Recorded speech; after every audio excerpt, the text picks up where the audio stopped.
ब्रह्ममुरारिसुरार्चितलिङ्गं निर्मलभासितशोभितलिङ्गम्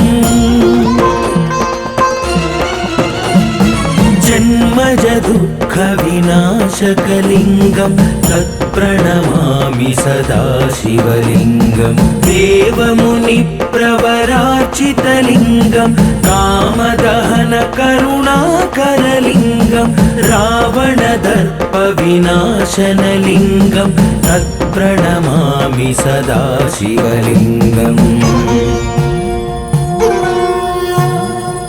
सर्वसुगन्धसुलेपितलिङ्गं बुद्धिविवर्धनकारणलिङ्गं सिद्धसुरासुरवन्दितलिङ्गं तत्प्रणमामि सदा शिवलिङ्गं कनकमहामणिभूषितलिङ्गं फणिपतिवेष्टितशोभितलिङ्गं दक्षसुयज्ञविनाशनलिङ्गं तत्प्रणमामि सदा शिवलिङ्गम्